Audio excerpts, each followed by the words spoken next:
Good morning. Good morning. This is Katie with NLFX Professional. I am here with Eric Jaeger with MB Events, and we are talking all things virtual this week. Now, I actually just learned a few things about Eric and his business. So, Eric, I'm going to have you tell everybody about what you do, the different aspects of your business and whatnot, just so people get to know you. Absolutely. Well, Katie, thank you for having me. So who the heck is Eric Jaeger, right? I am the owner of MB Events. I'm located in Crown Point, Indiana, just outside of Chicago. I focus on weddings. I am married to my amazing wife, Trish, who is also in the wedding business, and she owns her own photography studio. We have a blended family with 5 kids, 2 dogs, and a cat named Meow Meow. Additionally, I'm a career firefighter for the past 22 years. So we got a lot going on. Together we own another business called How Sweet It Is Events. That's a business we bought 3 years ago. And that business deals with decor, centerpiece rentals, linen, Shivari chairs, basically everything to make your wedding on the decor side of things. So how did I get into this? Maybe we'll talk a little bit about that if that's all right. I'm going to date myself here, and if people already don't think that.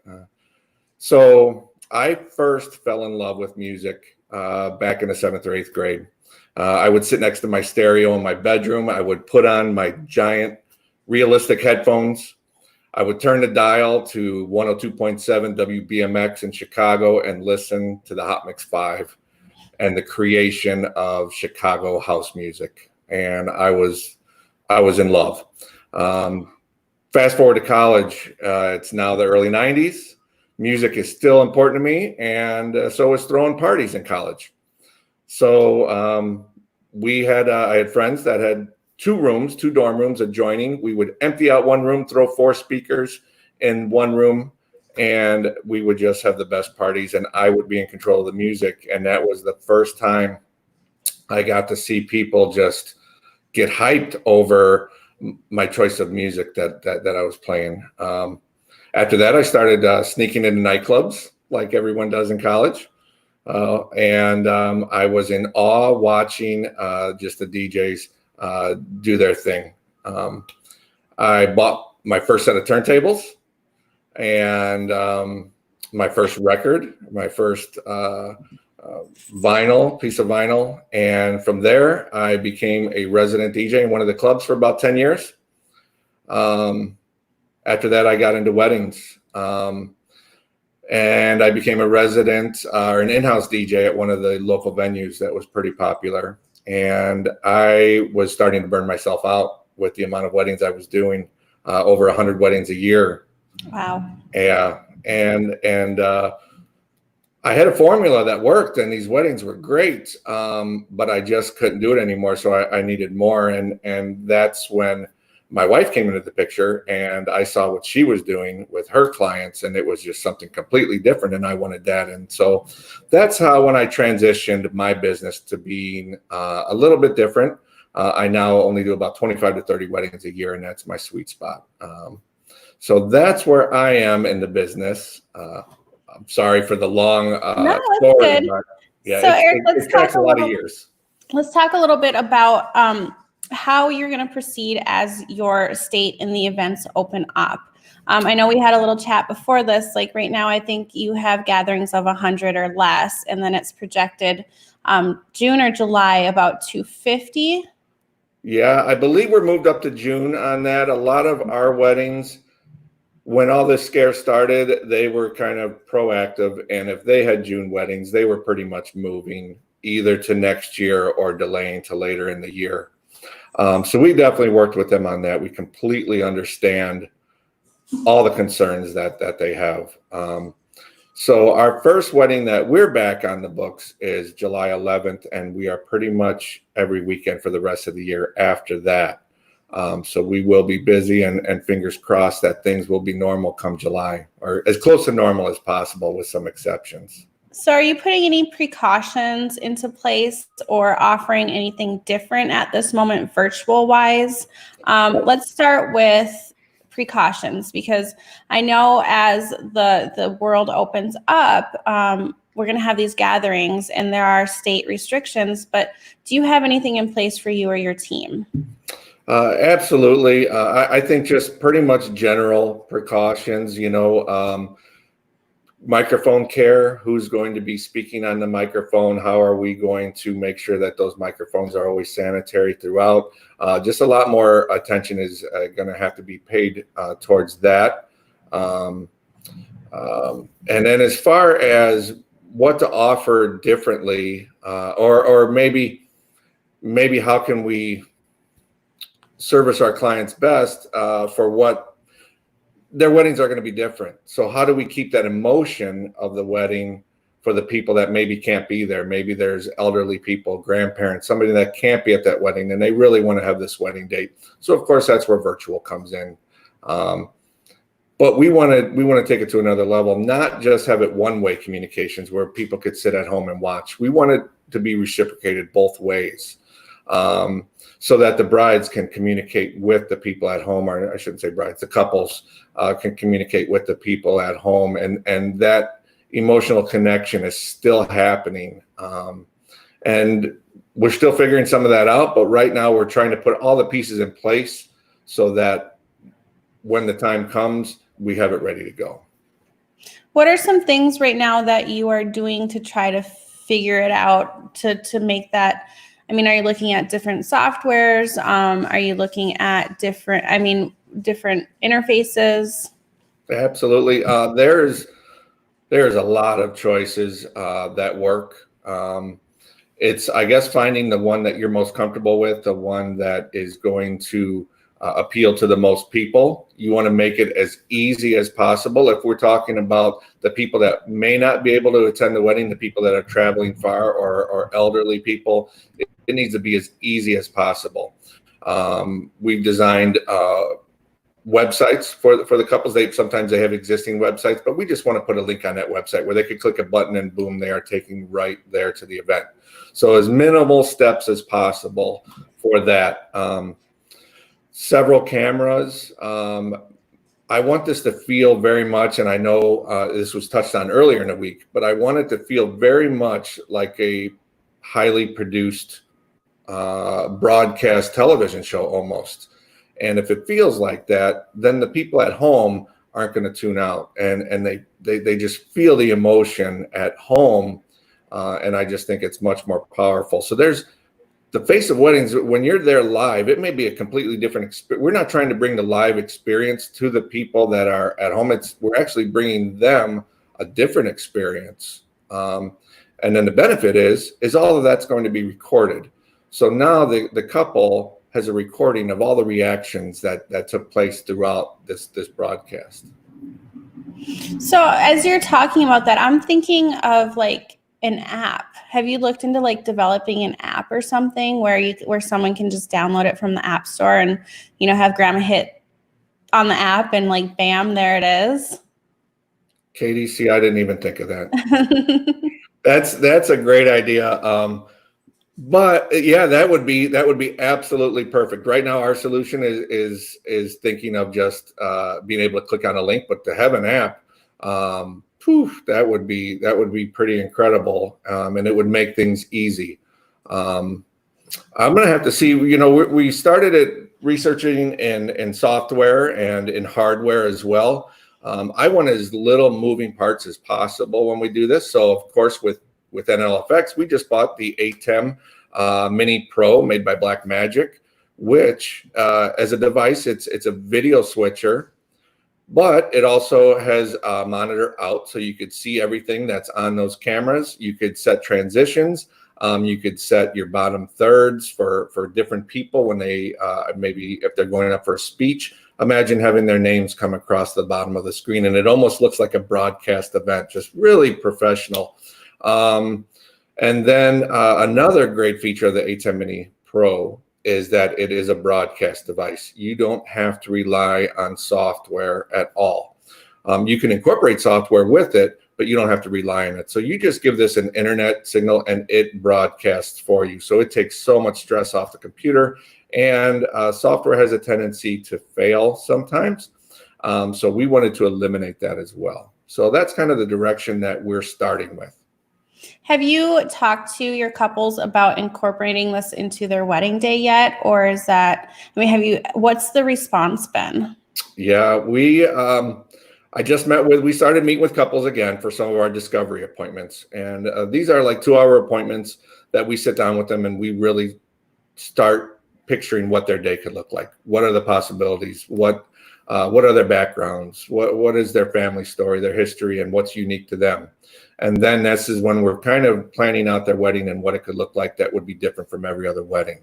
And one of the things that I learned from one of these couples is that she is a grandfather that is in a nursing home. And you know how nursing homes right now are just really on lockdown. You can't get in. They can't. It's a struggle. So I'm kind of, I don't want to reveal too much, but we're kind of doing some stuff for her that we are really she's really going to be surprised with what we're doing. What I did tell her, though, is that we're incorporating this live streaming so that Grandpa can watch it. And also she'll be able to talk to Grandpa even if she wants to before she gets married. I would be worried about tears and ruining makeup. So maybe right after the ceremony, we're going to make sure that she could go aside and talk to her grandpa. And she was basically in tears when we were telling her this. So that's the reason why you do it, is just to solve these problems for your couples that you care so much about. So are you looking at it as an upcharge, or are you just including it? Let's leave it right there right now. Yeah, I think right now, with the couples that I have, it's not going to be an upcharge. Eventually it will be. It will be a standalone possibly as well. If people just want to have small weddings and they just want to save this date and they just want to be able to broadcast it, we're going to offer that as a solution. But right now, for my couples that have already invested in me and I'm invested in them, I just want to offer this as a solution to them. Anyone else that comes along forward, I can definitely see this being an upsell later on. Do you see yourself expanding or using this broadcasting software in any other areas of your business? Well, number one, it's going to make Zoom calls, which are happening like crazy right now. I have a Zoom call just this morning. I scheduled one for later today with the new bride. It's going to make your Zoom calls look that much better. So that's gonna help out a lot. As far as that, I think really, I don't do too much corporate. I could see in the corporate world, this could really be a huge benefit. I don't do a whole lot in that yet. I do a few charity events and nonprofits a year, and I can definitely see trying to incorporate this in their events, and I could see this being a huge benefit for them. Guys, if you have any questions, write them below. I am monitoring comments. It looks like everyone's digging the idea of the two-way communication. So that's cool. All right, Eric. So tell me a little bit more about just how are you going to market it? Because I know that you've been talking to your current brides or couples, I'm sorry. And then, do you plan on, what is your marketing strategy for these virtual events? I think going forward, the fact that we have everything in one location, we have a pretty sizable office and warehouse. We can offer every service from decor to DJ to photography. And now this is just another service that could be part of that. I don't know if we'll market it individually, but basically people come to us and once we start talking to them and we recognize their situation, I think it's more just offering it as another solution for people that really need that. As far as possibly marketing it by itself, I don't know if I'll get that far, but I do have one videographer that I really, really love working with, and that may be the route that I take, maybe teaming up with him, and then it would be I could see doing that and making that really a pretty great offering for corporate, the corporate world. It looks like Nick says he missed the name of the software you're using. What is it, the software? As far as software, I'm not using right now. Broadcasting, there is no software. It is all done through the ATEM Mini Pro. If you wanted to use software, you could use OBS and do some overlays, but like the overlays on the bottom of the screen right now, they're done through the ATEM Mini Pro. It has its own software. What's pretty cool about it is the software is the same for their $600 unit, which is the ATEM Mini Pro, as it is for their $10,000 unit. It's the exact same software. So the fact that this is only $600 and it's a broadcast device, it's a capture card, it just does so much. I think it's a great solution. I know there's other video switchers out there, but I just want as few moving parts as possible, less things to go wrong. And then software, whether it be OBS or StreamYard or whatever else you wanted to do, there's solutions out there for that. But I'm not using any of those right now. I'm relying on this ATEM Mini Pro. So with the wedding,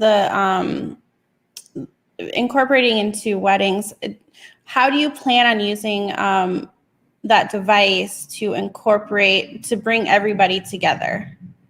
Yes, that's what I want to say. Yeah.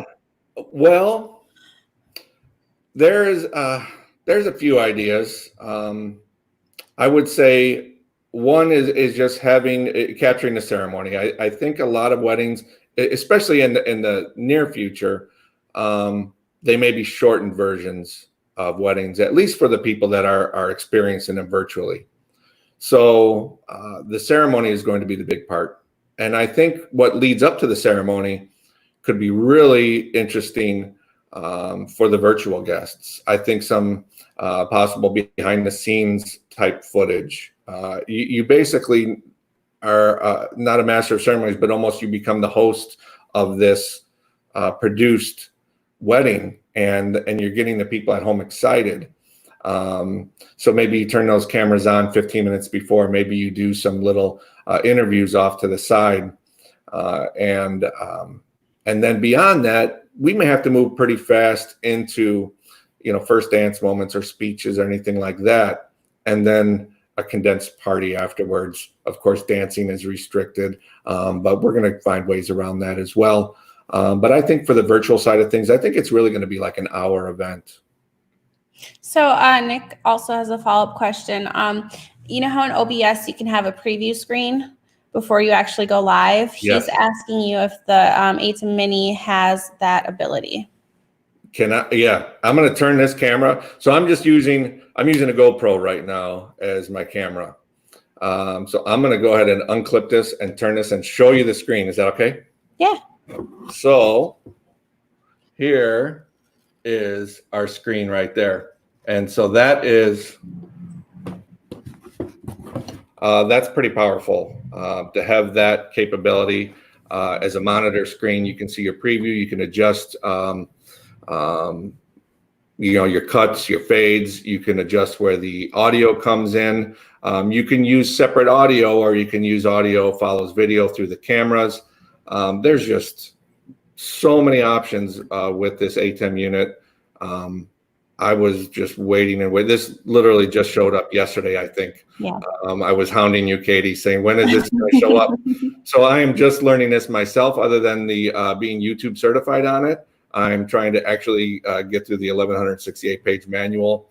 And I think I'm going to do about 20 pages and be done, and then figure it out myself. But it's a pretty powerful unit. It is. And the great thing about that unit is that the software is included, like you mentioned. So Blackmagic itself has their own tutorial videos on their website. So if you want to take a break from YouTube and go to Blackmagic, you can. Yeah. No, unfortunately, Nick, they are not in stock. We just sold out of are ones that came in this week, but the ETA on them is about 2 weeks. We are encouraging people to get in a pre-order because most of them have been sold before they've even hit our loading dock. So if you want one, get your pre-order in. So when they get in, your name is on it and we can ship it to you right away. So thanks, Nick. So Eric, tell me, have you always wanted to be in the entertainment industry? I know you said when you were, in high school, it kind of started there. But before that, I mean, like, what's your background? I mean, you went to college. What's your degree in? Well, I went to college. I majored in chemistry, and then I became a firefighter. So, yeah. And then the DJing was always just, it was like a hobby, and I just loved the music side of it. And I loved being able to control crowds through the music. It wasn't until I was really starting to get burned out and I wanted something more that I discovered there's a whole community of DJs across this country that are just, holy cow. And so I discovered Mobile Beat. And that was the first thing I discovered. Went to my first Mobile Beat, and I met some friends in the halls, of course, and I'm still friends with them today. And it's just the friendship, the openness, the willingness to share in this, with these people is just incredible. I started taking classes. I found out, after DJing for 20 years, you pretty much figure you know it all. And I was quickly told that I didn't, and there was a whole lot more I didn't know than I did know, and it was really humbling. But I've surrounded myself with people that now are just, I just look up to them, and I have so much respect for so many people in this industry that are just doing so great. And it's just, I just have so much respect for these people. That everyone you had on this week is incredible, and I love listening to all of them. Yeah, it was a good week this week. I'm not really sure what next week's theme is going to be yet. So if you guys have any ideas, let's write it in the comments. Should we keep going with virtual events? I'm not really sure where to go, but if you guys have any ideas, write them in the comments. I'm open to talk about anything. So Eric, it looks like we are almost out of time. If you had any final advice for someone who is wanting to get into the virtual events, what would it be? I think with almost everything that you deal with when you're talking about solving a problem, it's identify what the problem is, figure out what that final solution looks like, and then work backwards. And that will a lot of times give you all the answers that you need. For me, I like as minimal things that could go wrong as possible, but always have a backup in place as well. So use what you have already. I'm a big proponent of trying to incorporate what you already own. If you have DSLRs from your photo booth, if you have a GoPro, even your cell phone or your iPad, all of these can be cameras. So use what you have already. We already have professional microphones, so use those. And then just go from there. The video switcher is kind of a big hub, and that's kind of an important piece. I'm not saying you have to use the ATEM. There's other ones out there, and I know Ben or you can give advice on what works for their needs. But yeah, I would say just work backwards and picture what it is you're trying to create and what your couple really needs, and then find a way to put all the pieces in place and solve that for them. So before I ask my final question, I'm going to tell you a little funny story. When I first started this webcast, I needed an interface for my sound, right? So I messaged Ben, I'm like, what do we have in stock? And we literally had nothing at that point. And he's like, we have a Roland VR 50 HD. Okay, I Googled it. This thing is like massive and it has like 100 different inputs in it. And I'm like, Ben, I need one. Like, I don't need all of these different inputs. But I mean, I looked at it after the fact, and it's actually like, if people are doing a lot of corporate stuff, I can see where that would come in handy, because you can just like sit it there, and whatever anybody brings in for their presentation or whatever, you just plug it in. I mean, like, there's no question that it's going to have that input for you. But like, I'm just like, the thing is bigger than my computer. Like, where am I going to put it? So that was my little funny Ben story today. Right. But Ben prepares you for the future. The future that you don't even know that you need yet. Exactly. I won't know I need it until I actually do. Yep. All right. Final question of the week. If you've been watching, you know my son, who is 9. He is turning 10 on the 30th. It's crazy to think he's 10.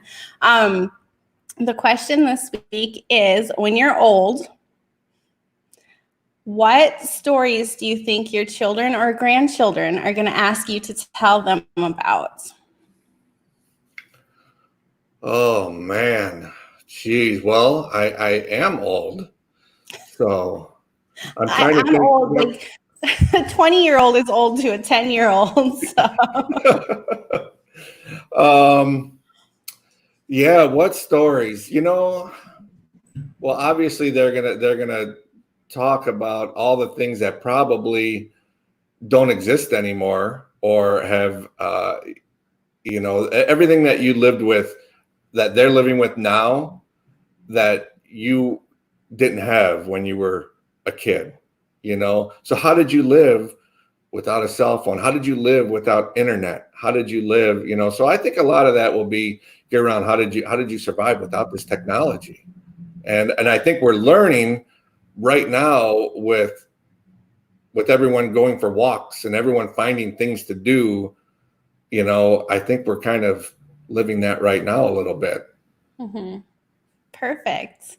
All right, guys, I will see you Oh, you know what? I do have, I think Monday is Memorial Day, and I think I have someone scheduled.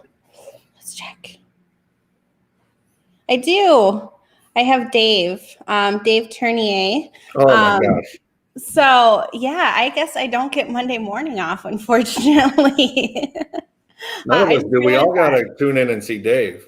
Right. So I will be doing my webcast, KatieCast, on Monday. But other than that, I have the day off. So I will see you all then. Make sure you go over to Instagram at NLFXKatie. Make sure you hit subscribe on YouTube at NLFX Pro, so you get a notification as soon as I go on live. And then head on over to Eric and follow him at MB Events. Point to your corner. Point. Which way we go? Oh, other way. There we go. There we go. Awesome. And we will see you guys on Monday.